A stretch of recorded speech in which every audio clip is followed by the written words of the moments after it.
Hello students. हम लोग early medieval की एक क्लास कर चुके हैं। ये दूसरी क्लास है और इसमें हम जानेंगे कि फ्यूडलिज्म यूरोप में कैसे आया और भारत में कैसे आया, दोनों के क्या क्या डिफरेंस है। तो पिछली क्लास में को मैं जल्दी से आपको रिवाइज कराता हूँ। पिछली क्लास में हमने जाना कि किस तरह से एंशियंट से अर्ली मेडवल के स्टेट के सिस्टम में फर्क आया। जहां पे एंशियंट टाइम में जो किंग था वो राज धर्म का पालन करना कराना, वर्णाश्रम धर्म का पालन करना कराना काम था। और जहां किंग वेदों में जो दिए गए नियम हैं, लॉज हैं, जिनको धर्म सूत्र कहा गया, उनके अनुसार राज्य करना होता था। वहीं पर अर्ली मेडवल तक आते आते आपने देखा कि कैश की भारी कमी हो गई है शासन के पास। कैश की कमी का कारण हम डिटेल में आगे की क्लास में जानेंगे, बट संक्षेप में ये जान लें कि उस समय जो व्यापार हो रहा था चाइना और ईस्टर्न यूरोप की तरफ, और उसका जो रूट था वो था सिल्क रूट। उस सिल्क रूट पर काफी ज्यादा डिक्लाइन हो गया व्यापार का।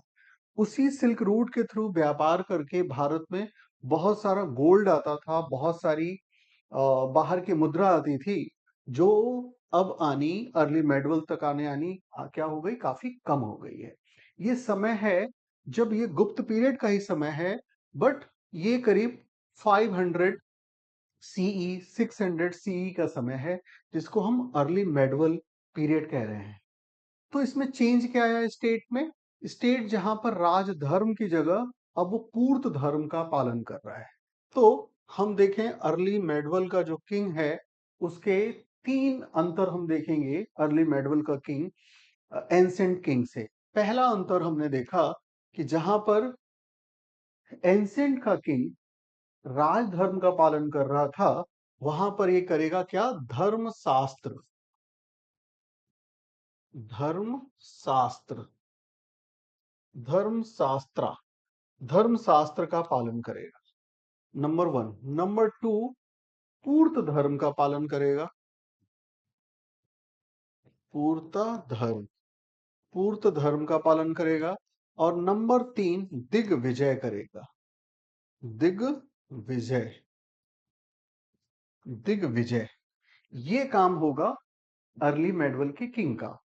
और ये भी हमने देखा था लास्ट क्लास में, इसके अलावा, कि अर्ली मेडवल का जो पॉलिटिकल और इकोनॉमिक सिनेरियो है वो क्या था। उस सिनेरियो में हमने देखा कि डिसेंट्रलाइजेशन हो गया है पॉलिटिक्स का। और डिसेंट्रलाइजेशन का रिजल्ट क्या है? बहुत सारे इमरजेंस ऑफ लैंड मिडलमैन, बहुत सारे मिडलमैन आ गए हैं, बिचौलिए आ गए हैं राजा और जो लास्ट पेजेंट हैं उनके बीच में। ठीक है, जो किसान हैं, जो खेती कर रहे हैं, पेजेंट, और राजा के बीच में बहुत सारे मिडलमैन हैं। और क्या है? क्योंकि कैश खत्म हो गया है, अभी हमने देखा कैश अवेलेबल नहीं है, इसलिए अर्बन सेंटर्स का डिक्लाइन हो गया है। क्योंकि अर्बन सेंटर में तो, भाई शहरों में तो कैश होना जरूरी है। ठीक है, अब अर्बन सेंटर का डिक्लाइन हो गया है, तो एक तरह से क्या हुआ? Revival of rural economy. Rural economy का पुनर्उदय हो गया है। रूरल इकोनॉमी का पुनर्उदय क्यों हुआ?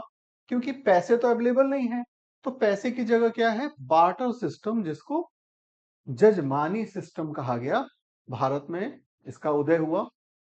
ये समय था अर्ली मेडवल का समय। ठीक है, रूरल इकोनॉमी का जब रिवाइवल हुआ, तो इससे क्या हुआ? सारा जो भार है राजा का, राज चलाने का जो खर्चा है, वो पेजेंट पर आ गया।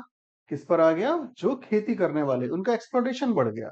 और अभी आपने देखा एंशिएंट टाइम में जहां पर वर्णाश्रम धर्म का पालन हो रहा था, अर्ली मेडवल में वो हो नहीं रहा, तो उसकी जगह क्या होंगे? इमरजेंस ऑफ जाति, बहुत सारी जातियां आ जाएंगी। और यूपीएससी का इंटरेस्ट है राजपूत में, जिनको हम डिटेल में आगे पढ़ेंगे। और भक्ति मूवमेंट, ये सारा कुछ शुरू हुआ अर्ली मेडवल। ये अर्ली मेडवल के फीचर्स हैं, पॉलिटिकल और इकोनॉमिक फीचर्स हैं। ये पॉलिटिकल और इकोनॉमिक फीचर्स जिनकी वजह से अर्ली मेडवल है ये, और ये एंसेंट से अलग है। इन्हीं को पुराणों में कहा गया कि ये काला युग है। काला युग, डार्क एज। और डार्क एज यानी काला युग अर्थात कलयुग। तो एंसेंट टाइम से मेडवल टाइम के बीच का जो पीरियड है जिसको अर्ली मेडवल कह रहे हैं, ऐसे में इसको पुराणों में क्या कहा गया? कल युग, काला युग। काला युग क्यों? जैसा कि आप देख रहे हैं, इसमें वर्णाश्रम धर्म खत्म, वर्ण संकर पैदा हो गए हैं बहुत सारे। ओके, राजा के पास शक्ति कम हो रही है क्योंकि डिसेंट्रलाइज, जितना ज्यादा डिसेंट्रलाइज होगा राजा कम शक्तिशाली हो जाएगा। तो ये पीरियड है, इन्हीं को हम डिटेल में देखते हैं। यही कैश कम होने की वजह से क्या शुरू होता है? राजा की, भाई राजा को अपनी एरिया में लॉ एंड ऑर्डर मेंटेन करना ही करना है। और क्या करना है? लॉ एंड ऑर्डर मेंटेन करने के लिए पुलिस भी रखना होगा, जजेस भी रखने होंगे और आर्मी रखनी होगी। क्योंकि अभी आपने देखा, अर्ली मेडवल का जो किंग है उसका एक कर्तव्य है क्या? दिग्विजय। तो दिग्विजय के लिए सैनिक तो चाहिए ही चाहिए, बट ये सब तो करना है, बट राजा के पास तो कैश अवेलेबल नहीं है। कैश अवेलेबल नहीं होगा तो यहां से शुरू होगा क्या? फ्यूडलिज्म का। तो आज की क्लास में हम फ्यूडलिज्म को पढ़ते हैं, कैसे भारत में आया, और भारत से भी पहले कंपेयर करने के लिए हम यूरोप के फेडरलिज्म को पहले पढ़ेंगे कि क्या स्ट्रक्चर था यूरोप में और भारत के फेडरलिज्म से वो कैसे अलग था। हाँ, ये सब हम देखेंगे। तो जैसे कि आपको अभी हमने बताया, फ्यूडलिज्म की शुरुआत ही होती है लैंड को देने से। लैंड देने से कैसे? क्योंकि राजा के पास कैश नहीं है देने के लिए, तो कैश की जगह लैंड प्रोवाइड कर रहा है। ठीक है, जिनको लैंड प्रोवाइड करेगा, उन लोगों को जिनको लैंड प्रोवाइड किया जा रहा है उनको वैसल कहा जाएगा। उनको क्या कहेंगे? वैसल। और वो जो लैंड गिफ्ट किया है उसे फीफ कहेंगे। तो हम यूरोप, पहले फ्यूडलिज्म में यूरोप में पहले पढ़ रहे हैं, तो इसके अंदर राजा जो लैंड प्रोवाइड कर रहा है, जिन लोगों को कर रहा है वो वैसल हैं। ठीक है, सामंत हिंदी में। और जो लैंड है उसको फीफ कहेंगे। तो कुछ इस तरह का स्ट्रक्चर बनेगा जो यूरोप में है। सबसे ऊपर किंग, किंग ने लैंड दी है वेसल को on leave of salary. Salary की जगह, सैलरी के एवज में लैंड दिया है। ठीक है, तो कुछ यूं देखिए, जो वेसल हैं उनके अलग अलग नाम हैं, लॉर्ड, ड्यूक, अर्ल, और भी कई नाम हैं। तो जो वेसल है, वेसल को सैलरी की जगह on leave of salary land provide किया गया है। जब तक वो लॉयल रहेगा, किंग का लॉयल्टी प्रूव करेगा, ये जो लैंड जो दी गई है वो रेंट फ्री होगा। यानी कि वेसल को हर साल ट्रिब्यूट तो देना है, किंग को ट्रिब्यूट देना है, बट कोई रेंट नहीं देना। ट्रिब्यूट, ट्रिब्यूट का मतलब है नजराना। आ, इंडिया में भी और यूरोप में भी ये एक कल्चर है कि अपने से बड़े को कोई क्या दिया जाए? ट्रिब्यूट। याद रखना है, ये ट्रिब्यूट रेंट या टैक्स से अलग है। तो राजा वेसल को rent free, tax free land provide कर रहा है। कब तक ये लैंड उसका रहेगा? उसका लैंड हमेशा रहेगा जब तक कि वो किंग का लॉयल है। और क्या करना होगा? उस लैंड पर जो लैंड दिया गया है वो मेंटेन करेगा लॉ एंड ऑर्डर। ठीक है, और क्या करेगा? मेंटेन करेगा आर्मी। ये लैंड उसकी हेरिडिटरी होगी। हेरिडिटरी का मतलब अगले वंश तक पहुंचेगी, पीढ़ी दर पीढ़ी उस तक पहुंचेगी, अगले अगले पीढ़ी तक। और ये जो वेसल है, वेसल क्या करेगा? वो जो लैंड दिया गया है, इसको फीफ कहा जा रहा है, इसमें सबसे पहले तो बनाएगा अपना एक कैसल। कैसल, महल समझ लें आप। एक कैसल बनाएगा, किला बनाएगा। यहां पे उसने बनाया कैसल। उसी के बगल में उस लैंड के एक पार्ट में बनाएगा क्या? कैंटोनमेंट एरिया बनाएगा। कैंटोनमेंट एरिया, कैंट एरिया बनाएगा, जहां पर सैनिक रहेंगे, अभ्यास करेंगे, अस्तबल वगैरह होगा। और जो बाकी का लैंड है, जहां पहले से ही लोग रह रहे थे, जिनको पेजेंट कह रहे हैं हम, जिनको हम किसान कह रहे हैं, जो लैंड के ओनर भी हैं, वो लोग रह रहे हैं। ठीक है, ये स्ट्रक्चर होगा। तो कैसल, कैंट एरिया या कैंटोनमेंट, और बाकी वो जो जमीन है वहां पे पेजेंट अपना कल्टीवेशन करेंगे। ये स्ट्रक्चर है यूरोप का। और इसके अंदर आप देखें, जो पेजेंट हैं, ये जो पेजेंट ओनर हैं अपने लैंड के, जिसने जो भी लैंड उनका है, और ये वेसल को टैक्स देंगे। तो टैक्स देने वाला इस पूरे स्ट्रक्चर में एक ही है, कौन? पेजेंट। ठीक है, पेजेंट वेसल को टैक्स देंगे, वेसल जो है ट्रिब्यूट देगा किंग को। तो ये स्ट्रक्चर है। ओके, अब क्या है, यहां तक तो ठीक ही है, यहां तक तो पुराना सिस्टम चला रहा है, इसमें कोई दिक्कत नहीं है। दिक्कत इसके बाद शुरू होती है ड्यूरिंग वॉर।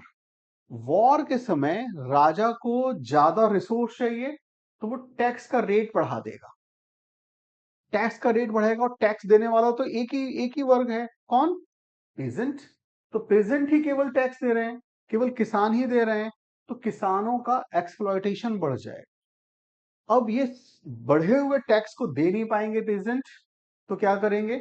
अपने लैंड पर ही वो अपने लैंड को गिरवी रखकर, अपनी प्रॉपर्टी को गिरवी रखकर वेसल से लोन लेंगे। तो कुछ इस तरह से आप स्लाइड में देख सकते हैं, ड्यूरिंग वॉर टैक्स वर वेंट अप, टैक्स बढ़ जा रहे हैं। इस टैक्स बढ़ने से क्या होगा? ज्यादा टैक्स देना है पेजेंट को, तो वो लोन लेंगे, loan on their own property. उनकी प्रॉपर्टी क्या है? उनका वो लैंड। ठीक है, बढ़ा हुआ टैक्स जिसके वजह से उन्होंने लोन लिया वेसल से, अपनी जमीन को गिरवी रखकर वो दे नहीं पाएंगे, चुका नहीं पाएंगे। तो पेजेंट जो हैं अपने ही लैंड पर अब बन जाएंगे क्या? टीनेंट, किराएदार। अपने ही लैंड पर वो टीनेंट बन जाएंगे। टीनेंट और पेजेंट में क्या फर्क हुआ?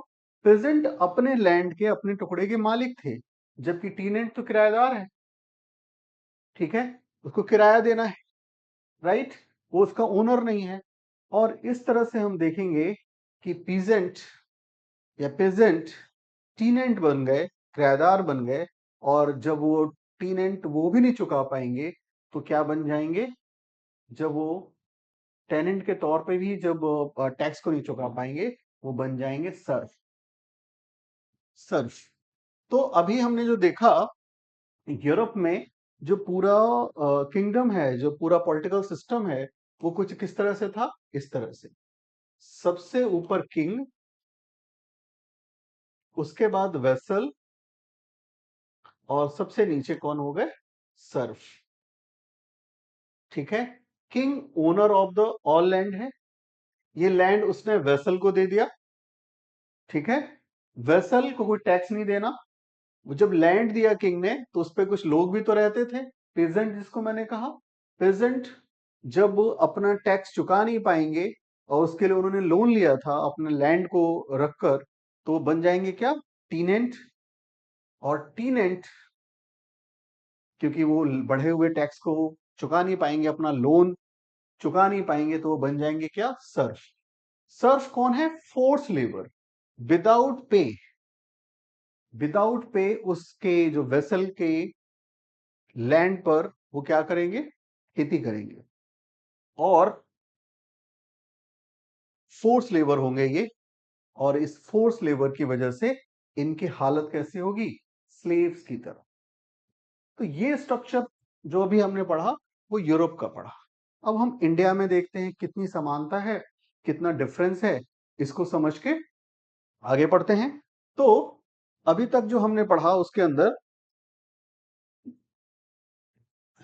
यूरोप यूरोप में भी जब कैश क्राइसिस हुआ, तो लैंड दे दिया गया वेसल को। ठीक है, कुछ स्ट्रक्चर मिलता जुलता है। तो अब यूपीएससी पूछ चुका है, आपको ध्यान रखना है, इंडियन फ्यूडलिज्म या सामंतवाद, भारत में सामंतवाद का उदय। सामंतवाद अर्ली मेडवल का फीचर है, आपको ध्यान रखना है।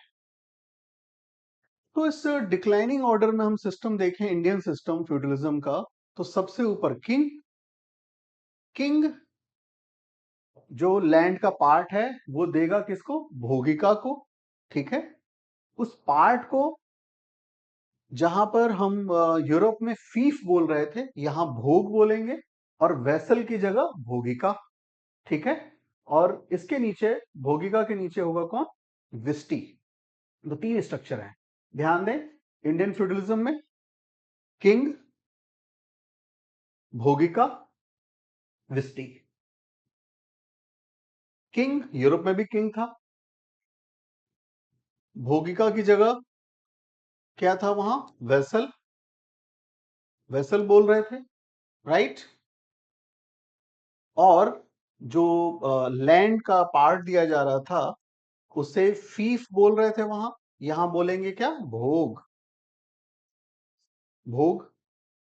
और सबसे नीचे विस्टी। देखते हैं आगे क्या डिफरेंस। तो जो अंतर है उसमें सबसे बड़ा अंतर क्या है? राजा जो है यूरोप में वो लैंड का ओनर था। इंडिया में राजा ओनर नहीं होता, ठीक है। राजा केवल एक गार्डियन की भूमिका में होता है, और वो गार्डियन के तौर पर किसी को निकाल सकता है अपने राज्य से, सजा दे सकता है, वो सब तो है, बट ओनर नहीं है। तो एक सबसे बड़ा अंतर यही है। तो किंग जो है, जो इंडियन किंग है, वो लैंड का एक पीस देगा, जिसको उस लैंड के पीस को भारत में क्या कहेंगे? भोग। और जिसको देगा उसको कहेंगे भोगिका। बिल्कुल वैसे ही वेसल और फीफ। यहाँ पर जो भोगिका है इसके अलग अलग नाम हैं। कहीं पे सामंत कहेंगे, उस एरिया की वजह, अलग अलग एरिया में अलग अलग नाम है। कहीं राजा कहेंगे, कहीं राणा कहेंगे, कहीं रेणुका कहेंगे, कहीं रावत कहेंगे। ये एग्जैक्टली वही है, वैसा ही है जैसा कि यूरोप में वेसल था, ठीक है। जैसा कि यूरोप में वेसल है। और किंग, भोगिका, और उसके नीचे विस्टी, विस्टी, ठीक है। ये स्ट्रक्चर भारत के फ्यूडल सिस्टम का है। ड्यूरिंग वॉर, ड्यूरिंग वॉर क्या हुआ? राजा को तो दिग्विजय करना है, उसको तो लगातार आर्मी के लिए पैसे खर्च करने हैं, और उसको आर्मी मेंटेन करानी है, वेसल से युद्ध के लिए यूज करना है उनको। तो ड्यूरिंग वॉर यहाँ भी टैक्स रेट बढ़ेंगे। टैक्स रेट बढ़ेंगे तो राजा प्रेशर बनाएगा भोगिका पे, भोगिका बनाएगा पीजेंट्स पे। तो अगर ये टैक्स चुका नहीं पाते हैं पीजेंट, तो ये क्या बन जाएंगे भारत में? टीनेंट। बिल्कुल वैसे ही जैसा यूरोप में था, ठीक है। हाँ, टीनेंट भारत में कभी भी सर्फ नहीं बनेंगे। यानी कि जैसा हमने यूरोप में देखा था सर्फडम, वैसा भारत में नहीं होगा। भारत में, क्योंकि वहां सर्फ क्या थे? बिल्कुल गुलाम थे, वो तो स्लेव थे। भारत में इस ढंग से स्लेवरी नहीं होगी। भारत में स्लेवरी में हम देखेंगे केवल वॉर में पकड़े हुए लोगों को ही स्लेवरी में डाला जाएगा। तो ये डिफरेंस है इंडिया और यूरोप में। अब प्रश्न उठता है कि क्या हर लैंड को जो राजा किसी को दे दे या आप किसी को दे दे, तो क्या वो फ्यूडल लैंड होगा? क्या वो भोगिका होगा? क्या वो भोग कहलाएगा? नहीं। भोग होने के लिए किसी भी लैंड को भोग हम तब कहेंगे जब वो दो शर्तों को पूरा करेगा। कौन सा शर्त? जब भी आप किसी को या राजा किसी को लैंड दे रहा है एज ए भोग, तो सबसे पहले क्या उसका काम होगा? कि लॉ एंड ऑर्डर मेंटेन करे।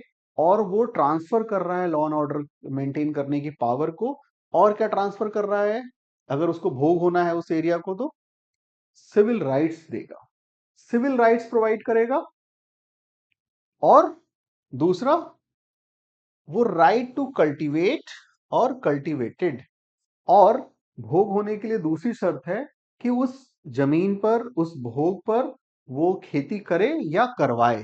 करवाए से मतलब बटैया, जो बटैया सिस्टम होता है, ठीक है। तो अगर ये दो शर्तें पूरी होंगी तभी हम कहेंगे कि वो लैंड भोग के रूप में दिया गया है, भोगी का है। ऐसे में किसी को लैंड दे दूं कुछ समय के लिए, उसको हम भोग नहीं कहेंगे। भोग होने के लिए पहली बात तो सिविल राइट्स के साथ उस एरिया का लॉ एंड ऑर्डर मेंटेन करने की पावर दे। और क्या दे? राइट टू कल्टीवेट, खेती करने या कराने की पावर दे। अगर ये है कि दो शर्तें पूरी होंगी तभी उस लैंड को हम भोग कहेंगे, ठीक है। किसी भी लैंड को जो गिफ्ट में दे दिया गया उसको हम भोग नहीं कहेंगे, ठीक है। आगे हम समझते हैं जो सबसे बड़ा पहला एग्जाम्पल है नासिक इंस्क्रिप्शन में। पहला भोग का, भारत में पहला भोग का एग्जाम्पल है 2nd सेंचुरी में सातवाहन रूलर्स का, जिसमें गौतमी पुत्र सप्तकर्णी है, जिसने भोग के रूप में बौद्धिस्ट मोनेस्ट्री को पहला, भारत का पहला भोग दिया। यानी कि भारत में पहला, अगर हम सामंती सिस्टम या सामंत के तौर पर लैंड को देने का जो एग्जाम्पल है वो नासिक इंस्क्रिप्शन में 2nd सेंचुरी एडी साप्त में गौतमीपुत्र सप्तकर्णी ने जो बौद्धिस्ट मोनेस्ट्री को लैंड गिफ्ट किया वो आता है। तो ये एक फैक्ट है, वो याद रखेंगे।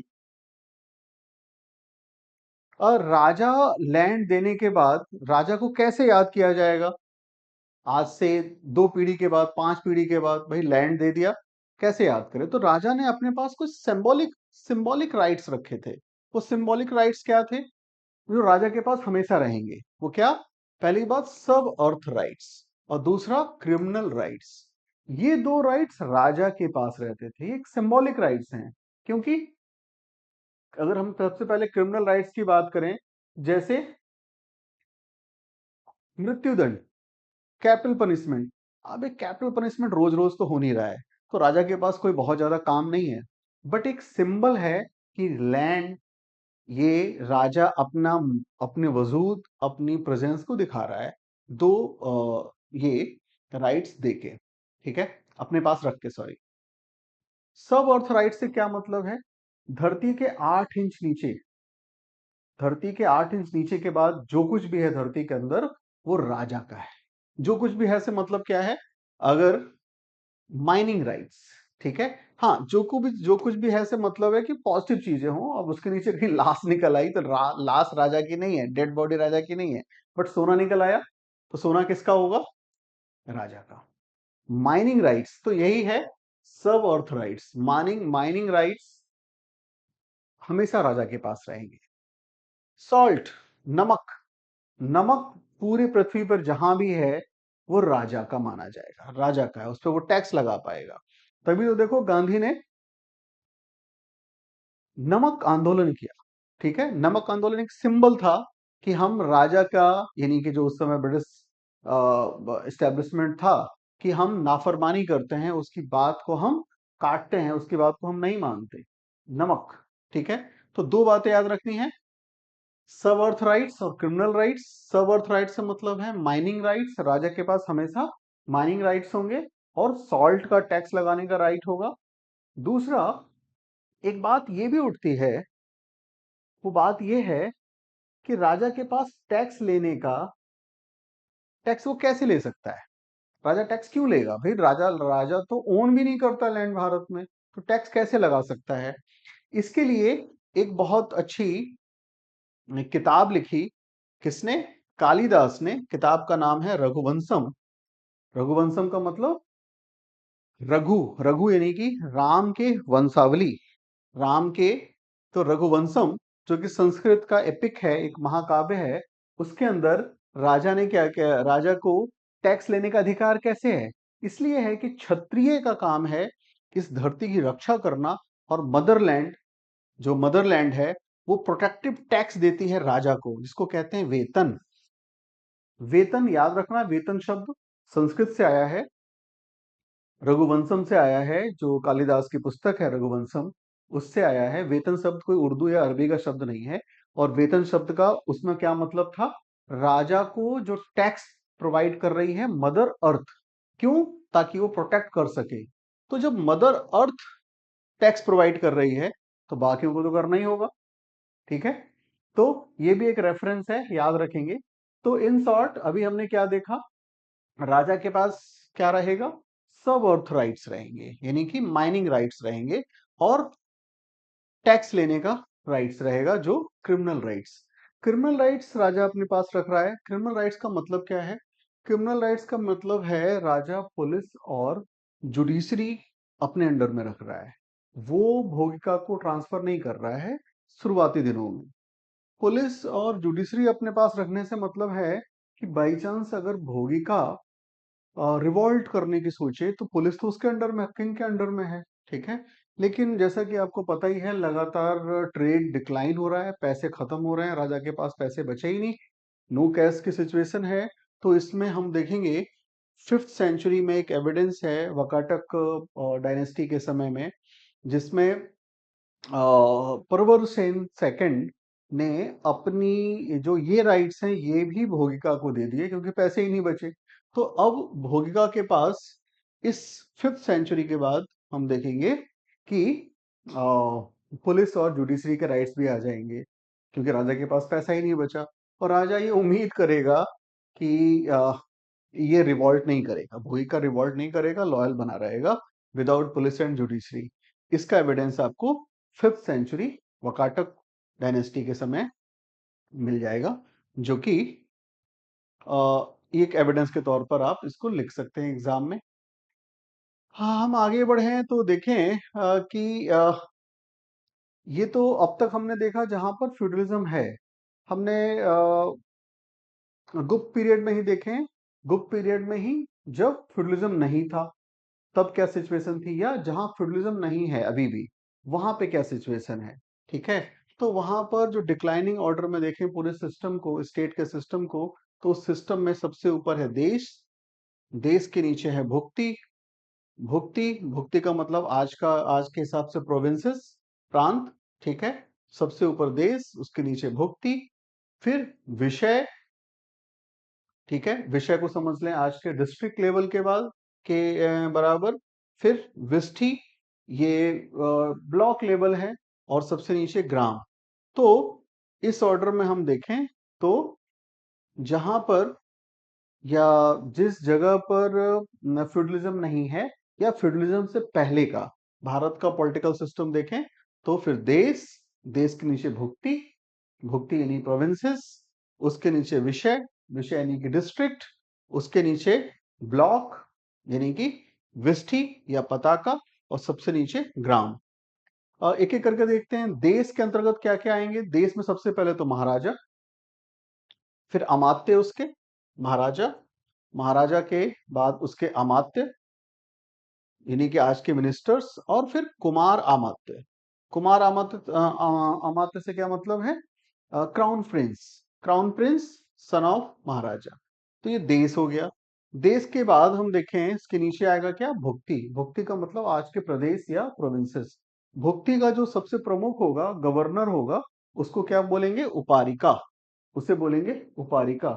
उपारिका या इसके अंडर में आएगा आपके डिस्ट्रिक्ट आएंगे, जिसको विषयपति यानी कि आज का डीएम संभाल रहा होगा।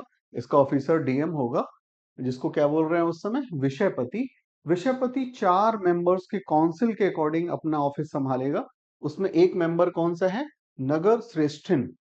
एक है नगर श्रेष्ठिन। नगर श्रेष्ठिन कौन है, head of merchant, head of merchant नगर श्रेष्ठिन। दूसरा सार्थवाहा, सार्थवाहा head of caravan traders, caravan traders guild का हेड जो है वो दूसरा मेंबर है। तीसरा काउंसिल में मेंबर है प्रथम कुला। प्रथम कुला हेड है क्राफ्ट्समैन का, जो भी क्राफ्ट्समैन के वर्क हैं उनका हेड है प्रथम कुला। और है प्रथम कायस्थ, कायस्थ मतलब अकाउंटेंट, तो हेड ऑफ अकाउंटेंट। इन 4 के काउंसिल के अकॉर्डिंग विषयपति यानी कि आज का डीएम इस विषय को चलाएगा। इसके नीचे आएगा कौन, वेठी या ब्लॉक लेवल। ब्लॉक लेवल पर जो देखें वो अलग अलग रीजन में इसके लिए अलग अलग नाम हैं। तो जो ब्लॉक का प्रमुख होगा उसको कुछ जगहों पर औक्ता, अधिकारिन, विथि महत्तर ऐसे शब्द का इस्तेमाल करेंगे। जो बिहार के विद्यार्थी हैं वो जानते होंगे एक शब्द को, वो क्या है, महतो। महतो शब्द यही महत्तर से बना है, जो उस समय का ब्लॉक का ब्लॉक लेवल का ऑफिसर होता था। तो देश, देश के नीचे आपने देखा भुक्ति, भुक्ति के नीचे देखा आपने विषय, और विषय के नीचे ब्लॉक लेवल पर वेठी, और उसके नीचे ग्राम। सबसे छोटी इकाई क्या है, ग्राम। आपको बहुत ध्यान से समझना है, ग्राम अपने आप में एक सेल्फ सफिशिएंट स्ट्रक्चर था। जो महात्मा गांधी ने भी कहा कि भारत में सेल्फ गवर्नेंस का स्ट्रक्चर रहा है हमेशा। कोई भी अधिकारी नहीं है ग्राम, ग्राम में किंगडम से कुछ लेना देना नहीं है ग्राम का, जब तक कि ग्राम टैक्स पे कर रहा है राजा को। राजा को जब तक टैक्स मिल रहा है, राजा का कोई इंटरफेरेंस नहीं है ग्राम में। तो ग्राम की व्यवस्था कैसे चलेगी, ग्राम की व्यवस्था चलाने के लिए जो गांव का हेड होगा उसको बोलेंगे ग्रामिका। ग्रामिका कौन होगा, विलेज हेडमैन। ये विलेज हेडमैन अपने मन से काम नहीं करेगा। ये 5 लोगों की एक काउंसिल होगी जिसको पंच मंडली या पंचायत कहेंगे, उनके थ्रू ये 5th सेंचुरी तक ग्रामिका अपना काम करेगा। अब बाद में 6th सेंचुरी में 8 मेंबर की काउंसिल हो जाएगी, इसको बोलेंगे अष्टकुला। अष्ट मतलब 8, अष्टकुला बोलेंगे। ये दोनों रेफरेंस दिए हुए हैं। ये जो हेडमैन के बारे में रेफरेंस है वो सांची का जो कॉपर प्लेट मिला है उसमें मिला है, चंद्रगुप्त सेकंड के समय का। और ये 5 से 8 मेंबर का काउंसिल हो जाना, इसके बारे में जो जानकारी मिली है वो बुद्धगुप्त के दामोदरपुर कॉपर प्लेट इंस्क्रिप्शन में मिलता है। तो ये फैक्ट्स भी आप नोट कर लेंगे प्री एग्जाम के लिए। तो इस तरह से देखा, जो कि बाद में महात्मा गांधी भी कहेंगे कि भारत में जो पूरा स्ट्रक्चर था, क्योंकि भारत तो गांव का देश है और गांव सेल्फ गवर्नेंस की इकाई हैं। ये they are unit of self governance. अलग से किसी ऊपर से किसी आए, गांव से बाहर से किसी आए, गवर्नेंस की रिक्वायरमेंट नहीं है।